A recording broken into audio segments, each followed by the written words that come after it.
ನಟ ದರ್ಶನ್ ಮನೆ ಊಟಕ್ಕಾಗಿ ಪರಿತಪಿಸ್ತಾ ಇದ್ರು. ಒಂದ್ ಕಡೆ ಹೈಕೋರ್ಟ್ ಮೆಟ್ಟಿಲೇರಿದ್ರು, ಅರ್ಜಿ ಕೂಡ ಸಲ್ಲಿಕೆ ಆಗಿತ್ತು. ಅರ್ಜಿಯ ವಿಚಾರಣೆ ಇವತ್ತು ಕೋರ್ಟ್ ನಲ್ಲೇ ಆಯ್ತು.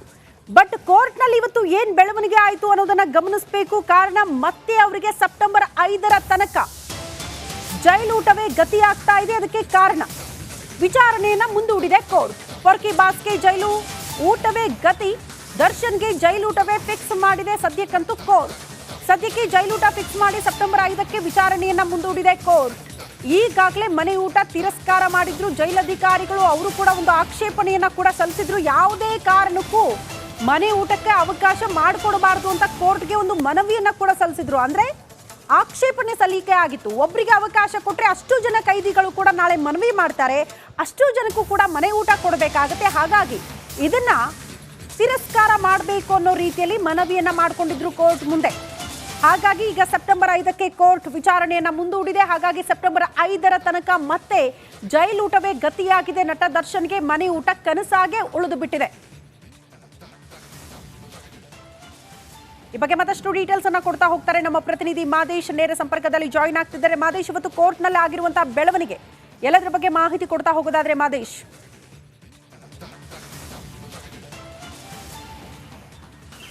ಶ್ರುತಿ, ಈಗಾಗಲೇ ದರ್ಶನ್ಗೆ ಮನೆ ಊಟ ವಿಚಾರಕ್ಕೆ ಸಂಬಂಧಪಟ್ಟಂತೆ ಸಾಕಷ್ಟು ಬಾರಿ ಲೋವರ್ ಕೋರ್ಟ್ನಲ್ಲೂ ಕೂಡ ಆ ಒಂದು ವಿಚಾರಣೆ ಆಯಿತು. ಅದಾದಮೇಲೆ ಹೈಕೋರ್ಟ್ನಲ್ಲಿ ಕಳೆದ 2-3 ಸತಿ ದರ್ಶನ್ ಮನೆ ಊಟ ವಿಚಾರಕ್ಕೆ ಸಂಬಂಧಪಟ್ಟಂತೆ ವಿಚಾರಣೆ ಆಗ್ತಿದೆ. ಇಲ್ಲಿ ಜೈಲಾಧಿಕಾರಿಗಳು ಈಗಾಗಲೇ ಒಂದು ರಿಪೋರ್ಟನ್ನು ನೀಡಿದ್ರು. ದರ್ಶನ್ಗೆ ಮನೆ ಊಟವನ್ನು ನೀಡುವಂಥ ಅವಶ್ಯಕತೆ ಇಲ್ಲ ಅಂತೇಳಿ ದರ್ಶನ್ನ ಮನವಿಯನ್ನು ತಿರಸ್ಕಾರ ಮಾಡಿರುವಂಥ ಕೆಲಸವನ್ನು ಮಾಡಿದರು. ದರ್ಶನ್ ಪರ ವಕೀಲರು ಇಲ್ಲಿ ಯಾವ ಕಾರಣಕ್ಕಾಗಿ ದರ್ಶನ್ಗೆ ಊಟ ಕೊಡಬೇಕು ಅನ್ನೋದನ್ನು ಪ್ರಮುಖವಾಗಿ ಉಲ್ಲೇಖ ಮಾಡಿದೆ. ಅಂದರೆ ದರ್ಶನ್ಗೆ ಆ ಜೈಲಿನಲ್ಲಿರುವಂಥ ಊಟ ಅಡ್ಜಸ್ಟ್ ಆಗ್ತಿಲ್ಲ, ಜೊತೆಗೆ ಅವರಿಗೆ ಒಂದಷ್ಟು ಆರೋಗ್ಯ ಸಮಸ್ಯೆ ಇದೆ. ಹೀಗಾಗಿ ಆ ಒಂದು ಊಟ ತಿನ್ನೋದ್ರಿಂದ ಅವರ ತೂಕ ಇಳಿದುಕೊಳ್ತಿದೆ. ಹೀಗಾಗಿ ಅವರಿಗೆ ಮನೆ ಊಟದ ವ್ಯವಸ್ಥೆ ಮಾಡಬೇಕು, ಮನೆ ಊಟನ ಕೊಡೋದಕ್ಕೆ ಅವಕಾಶನ ನೀಡಬೇಕು ಅಂತೇಳಿ ಹೈಕೋರ್ಟ್ಗೆ ರಿಟ್ ಅರ್ಜಿಯನ್ನು ಸಲ್ಲಿಸುವಂಥ ಕೆಲಸನ ಮಾಡಿದರು. ಆದರೆ ಇಲ್ಲಿ ಒಂದಷ್ಟು ರಿಪೋರ್ಟ್ಗಳನ್ನು ಸರ್ಕಾರದ ಪರ ವಕೀಲರೇನು ಸಬ್ಮಿಟ್ ಮಾಡುವಂಥ ಕೆಲಸವನ್ನು ಮಾಡಿದರೆ ಅದರಲ್ಲಿ ಒಂದಷ್ಟು ಪ್ರಮುಖ ಅಂಶಗಳನ್ನು ಉಲ್ಲೇಖ ಮಾಡುವಂಥ ಕೆಲಸವನ್ನು ಮಾಡಿದರೆ. ಪ್ರಮುಖವಾಗಿ ಈಗಾಗಲೇ ಜೈಲಾಧಿಕಾರಿಗಳು ಯಾವ ಕಾರಣಕ್ಕೆ ಅವರಿಗೆ ಊಟ ಕೊಡಬಾರ್ದು ಮನೆ ಊಟ ಅಂತೇಳಿ ಒಂದು ವರದಿಯನ್ನು ನೀಡಿದ್ರು. ಆ ಒಂದು ವರದಿ ಜೊತೆಗೆ ಅವರಿಗೆ ಜೈಲಿನಲ್ಲಿ 1-2 ಬಾರಿ ಹುಷಾರಿಲ್ಲದ ಒಂದಷ್ಟು ವಿಚಾರ ಕೂಡ ಬೆಳಕಿಗೆ ಆಗಿತ್ತು. ಅಂದರೆ 17ನೇ ತಾರೀಕು 7ನೇ ತಿಂಗಳು 17ನೇ ತಾರೀಕು ಅವರಿಗೆ ಸ್ವಲ್ಪ ಮಟ್ಟಿಗೆ ಜ್ವರ ಕಾಣಿಸ್ಕೊಂಡಿತ್ತು. ಜ್ವರದಿಂದ ಒಂದಷ್ಟು ಬಳಲ್ತಿರೋದ್ರಿಂದ ಅವರ ದೇಹದಲ್ಲಿ ಒಂದಷ್ಟು ವೀಕ್ನೆಸ್ ಕೂಡ ಆಗಿತ್ತು. ಹೀಗಾಗಿ ಸಾಮಾನ್ಯವಾಗಿ ಅದರಿಂದ ಒಂದಷ್ಟು ಅಲ್ಲಿನ ಊಟ ಅಡ್ಜಸ್ಟ್ ಆಗಿರಲಿಲ್ಲ. ಯಾಕಂದರೆ ಹುಷಾರಿಲ್ಲದಂಥ ಸಂದರ್ಭದಲ್ಲಿ ಅವರಿಗೆ ಯಾವ ರೀತಿಯಾದಂಥ ಪೌಷ್ಟಿಕ ಆಹಾರ ಬೇಕಾಗಿತ್ತು, ಮೊಟ್ಟೆ ಆಗಿರ್ಬೋದು, ಜೊತೆಗೆ ಬ್ರೆಡ್ ಆಗಿರ್ಬೋದು, ಪೌಷ್ಟಿಕ ಆಹಾರಕ್ಕೆ ಸಂಬಂಧಪಟ್ಟಂತೆ ಏನೆಲ್ಲ ಮಾಡಬೇಕಿತ್ತು ಅದನ್ನು 10 ದಿವಸಗಳ ಕಾಲ ಜೈಲಿನಲ್ಲಿ ಅವರಿಗೆ ವ್ಯವಸ್ಥೆಯನ್ನು ಮಾಡಲಾಗಿತ್ತು. ಜೊತೆಗೆ ಈ ಮುಂಚೆ ಅಂದರೆ ಹೊರಗಡೆ ಇದ್ದಂಥ ಸಂದರ್ಭದಲ್ಲಿ ಕಳೆದ ಕೆಲ ವರ್ಷಗಳ ಹಿಂದೆ ಅವರಿಗೆ ಮೈಸೂರಿನ ಖಾಸಗಿ ಆಸ್ಪತ್ರೆಯಲ್ಲಿ ಶಸ್ತ್ರಚಿಕಿತ್ಸೆ ಕೂಡ ಆಯಿತು. ಮಾದೇಶ್, ಧನ್ಯವಾದಗಳು ತಮ್ಮೆಲ್ಲ ಮಾಹಿತಿಗೆ.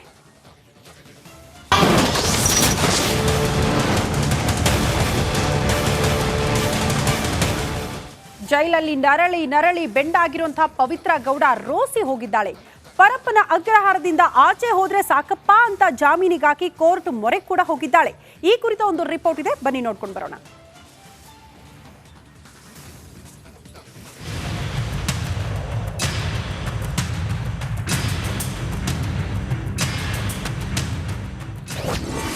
ಜಾಮೀನಿಗಾಗಿ ಕೋರ್ಟ್ ಮೊರೆ ಹೋದ ಪವಿತ್ರ. ದರ್ಶನ್ಗಿಂತ ಮೊದಲೇ ಬೇಲ್ಗಾಗಿ ಅರ್ಜಿ ಸಲ್ಲಿಕೆ.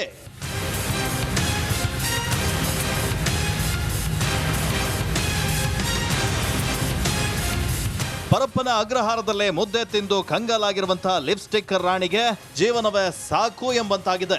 ಹೇಗಾದರೂ ಮಾಡಿ ಜೈಲಿಂದ ಹೊರ ಹೋಗಬೇಕು ಅಂತ ಹಪ್ಪಿಸ್ತಿದ್ದಾಳೆ. ಹೀಗಾಗಿ ದರ್ಶನ್ಗೂ ಮೊದಲೇ ಜಾಮೀನ್ಗಾಗಿ ಕೋರ್ಟ್ ಮೊರೆ ಹೋಗಿದ್ದಾಳೆ.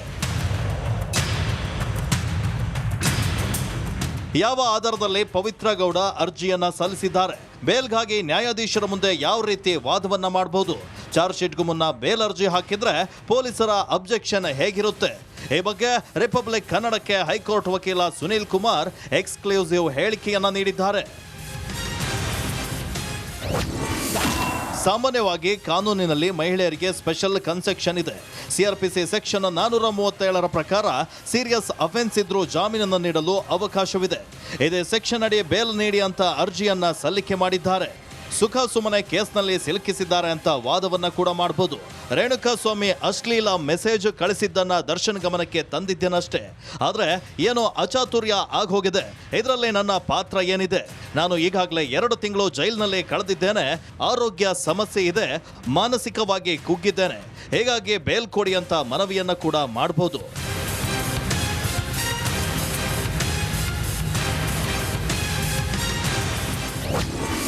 ಚಾರ್ಜ್ ಶೀಟ್ಗೂ ಮುನ್ನ ಬೇಲ್ ಅರ್ಜಿಯನ್ನ ಸಲ್ಲಿಸಿದ್ರೆ ಪೊಲೀಸರು ಅಬ್ಜೆಕ್ಷನ್ ಅನ್ನ ಹಾಕ್ತಾರೆ. ಬೇಲ್ ನೀಡಲು ಪ್ರಬಲವಾಗಿ ವಿರೋಧವನ್ನ ಕೂಡ ಮಾಡ್ತಾರೆ. ಚಾರ್ಜ್ ಶೀಟ್ ಸಲ್ಲಿಕೆಯ ವೇಳೆ ಅವರ ಪುನರ್ ಹೇಳಿಕೆ ಕೂಡ ಬೇಕಾಗಿರುತ್ತೆ. ಬೇರೆ ಆರೋಪಿಗಳ ಉತ್ತರಗಳಿಗೆ ಕ್ರಾಸ್ ಚೆಕ್ ಅನ್ನ ಮಾಡಿಸಬೇಕು. ಹೊರಗೆ ಬಂದ್ರೆ ಸಾಕ್ಷಿಗಳ ಮೇಲೆ ಪ್ರಭಾವ ಬೀರುವ ಸಾಧ್ಯತೆ ಇದೆ. ಬೇಲ್ ಸಿಕ್ಕರೆ ಸಾಕ್ಷಿಗಳಿಗೆ ಹಣದ ಆಮಿಷವನ್ನ ಒಡ್ಡುವ ಸಾಧ್ಯತೆ ಇದೆ.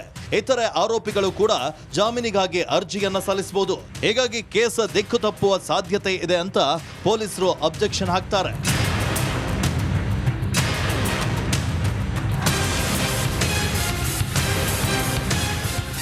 ಇನ್ನು ಶೀಘ್ರದಲ್ಲೇ ಪೊಲೀಸರು ಚಾರ್ಜ್ ಶೀಟ್ ಸಲ್ಲಿಕೆ ಮಾಡೋ ಸಾಧ್ಯತೆ ಇದೆ. ಪವಿತ್ರ ಹಾಗೂ ಅನುಕುಮಾರ್ಗೆ ಜಾಮೀನು ಸಿಗುತ್ತಾ ಇಲ್ವೋ ಕಾದ್ ನೋಡಬೇಕಿದೆ. ಧ್ರುವರಾಜ್, ರಿಪಬ್ಲಿಕ್ ಕನ್ನಡ, ಬೆಂಗಳೂರು.